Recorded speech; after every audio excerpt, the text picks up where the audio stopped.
माढा विधानसभेचे आमदार होते सावरासाहेब. त्यांनी किती वेळाला आमच्या इकडे फेऱ्या मारल्यात किंवा किती निधी दिलाय.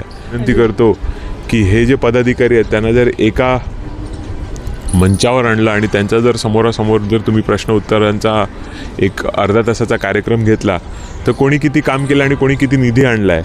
हे जे आता कोणी विरोधक असतील किंवा जे कोणी आहेत मोठे नेते लोक आहेत, राष्ट्रीय पक्षाचे नेते आहेत, ते आता पॉलिटिकल पर्यटनासाठी वसई विरार पालघर जिल्ह्यामध्ये येत आहेत. पण आम्ही जे सूर्या प्रकल्पाचं डिजिटल उद्घाटन वगैरे जे करण्यासाठी कोणी श्रेयवादाची लढाई करत होती, पण तो सूर्य प्रकल्प आला कोणामुळे. नमस्कार. पालघरमध्ये आहे तिरंगी रंगत आणि या रंगतीमध्ये आता प्रचाराचे रंग वसई विरारमध्ये देखील मोठ्या प्रमाणात उधळत आहेत. महायुती, महाविकास आघाडी आणि बहुजन विकास आघाडी असे तिन्ही पक्षांनी जोरदार प्रचाराला सुरुवात केलेली आहे. आज आपण बहुजन विकास आघाडींच्या युवा पदाधिकाऱ्यांशी बोलणार आहोत. कशाप्रकारे प्रचार सुरू आहे, त्यांचे मोटिव्स काय आहेत आणि आता येणाऱ्या 7 दिवसामध्ये जे काही निवडणुका होणार आहेत, 4 जूनला निकाल लागणार आहेत, त्याबद्दल त्यांचे काय विचार आहेत. हार्दिक नमस्कार. युवा नेतृत्व तुम्ही उतरवलेलं आहे मैदानामध्ये, तुम्ही देखील एक युवा पदाधिकारी आहात. कसा रिस्पॉन्स आहे, प्रचार कसा सुरू आहे? सर्वप्रथम आपल्या चॅनलच्या माध्यमातून मी सगळ्या व्ह्यूअर्सना सांगू इच्छितो, बहुजन विकास आघाडी लोकनेते माननीय श्री हितेंद्रजी ठाकूर, प्रथम महापौर राजीवजी पाटील, युवा आमदार क्षितिज ठाकूर आणि संपूर्ण बहुजन विकास आघाडीची टीम यांनी एक तरुण तडफदार असे आत्ताचे विद्यमान बोईसर विधानसभेचे आमदार जे राजेशजी पाटील आहेत त्यांना संधी दिली आणि पूर्ण जिल्ह्यामध्ये 4.5 वर्षच नाही तर त्याच्या आधीपासून त्यांचा लोकसंपर्क आहे. जिल्हा बँकेचे संचालक होते, त्यामुळे ठाणे जिल्हा तत्कालीन म्हणजे पालघर आणि ठाणे या दोन्ही जिल्ह्यामध्ये त्यांचा चांगला संपर्क आहे.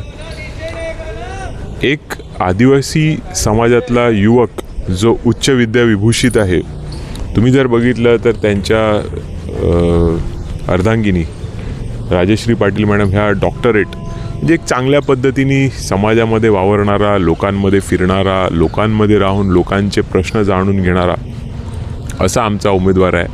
आणि विद्यमान कोण खासदार होते ते किंवा त्यांच्या आधीपासून म्हणजे मी तुम्हाला सांगेन की अगदी 2014च्या आधी किंवा 2009च्या आधी पालघर हा उत्तर मुंबईचा भाग होता आणि वसई विरारमधील काही भाग म्हणजे त्याच्यामध्ये आचोळा आला, गोखिवरा आला, हा डहाणू लोकसभेचा भाग होता.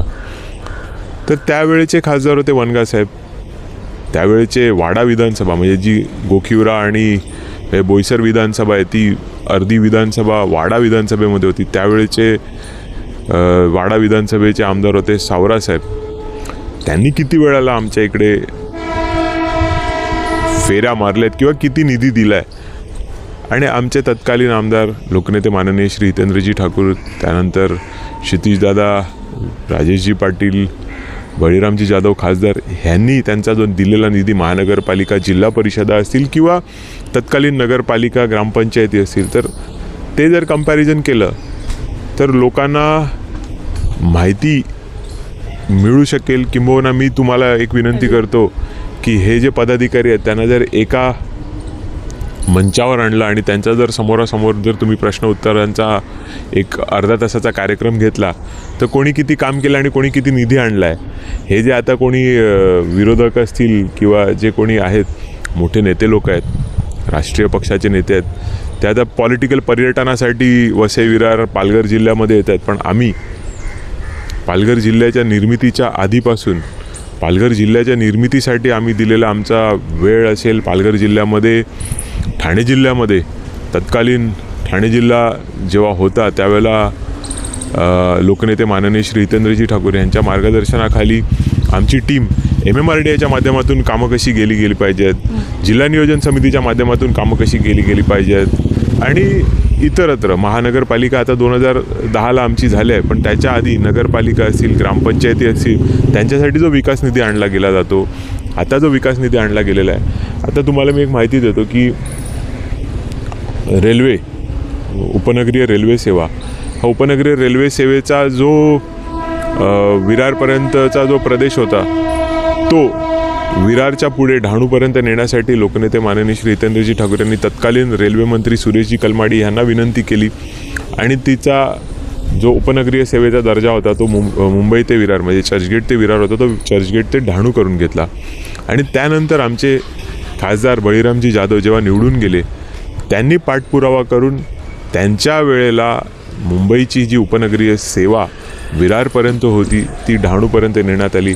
आता आमचा मानस आहे, आमचे राजेशजी पाटील जेव्हा खासदार होतील तेव्हा ती सेवा बोर्डीपर्यंत नेतील आणि वातानुकूलित म्हणजे AC ज्या सेवा आहेत, लोकल्स आहेत, त्या विरारपर्यंत आहेत, त्या बोर्डीपर्यंत कशा नेल्या जातील. आणि MMRची हद्द जी आता पालघर तालुक्यापर्यंत आहे ती पालघर तालुक्याच्या पुढे गुजरातच्या बॉर्डरपर्यंत कशी नेली जाईल, त्या माध्यमातून MMRDAच्या माध्यमातून कामं केली कशी जातील. कारण मी स्वतः तत्कालीन 2015 ते 20 जिल्हा नियोजन समिती सदस्य होतो.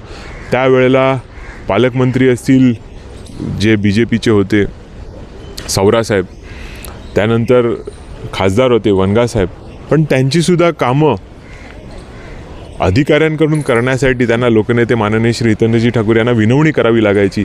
तर असं आमचं नेतृत्व आहे. आमच्या नेतृत्वामध्ये अशी धम्मक आहे की काम करणं ही एक कला असते आणि ती काम करून घेणं ही सुद्धा कला असते. ती आमच्या लोकनेत्यांमध्ये आहे. आप्पा ह्यांच्यासारखं एक अद्वितीय किंवा न भूतो न भविष्यती असं व्यक्तिमत्व पालघर जिल्ह्यामध्ये नाही आहे. पालघर जिल्हाच नाही तर मी सांगेन का महाराष्ट्रामध्ये नाही आहे. कारण महाराष्ट्रामध्ये विलासराव देशमुखांचं सरकार अल्पमतात असताना कित्येक अपक्ष आमदारांनी मंत्रिपदं मागून घेतली, पण आमचे लोकनेते आप्पा यांनी एका मताच्या जोरावर सूर्या प्रकल्प मंजूर करून घेतला. आज जे सूर्या प्रकल्पाचं डिजिटल उद्घाटन वगैरे जे करण्यासाठी कोणी श्रेयवादाची लढाई करत होती, पण तो सूर्य प्रकल्प आला कोणामुळे? त्या सूर्य प्रकल्पाचे भागीरथ कोण आहेत? लोकनेते माननीय श्री हितेंद्रजी ठाकूर आहेत. तर शेवटी श्रेयवाद श्रेयाची लढाई करा, पण लोकांच्या सेवेसाठी तत्पर. करोना काळात सुद्धा ही बहुजन विकास आघाडी सेवेत होती. लोकनेते माननीय श्री हितेंद्रजी ठाकूर, प्रथम महापौर राजीवजी पाटील, युवा आमदार क्षितिज ठाकूर, आमचे सगळे नेते, त्यात जिल्हा परिषदेचे माजी अध्यक्ष काशीनाथ दादा असतील, माजी महापौर मानकर साहेब असतील, प्रत्येक ठिकाणी आम्ही लोकांच्या सेवेसाठी लोकांच्या सेवेत कार्यतत्पर आहोत. एक साधं उदाहरण देईन तुम्हाला की 2010 ते 2015 वसई विरार शहर महानगरपालिकेचा अर्थसंकल्प हा 3000 ते 3200-3500 करोडच्या घरात होता.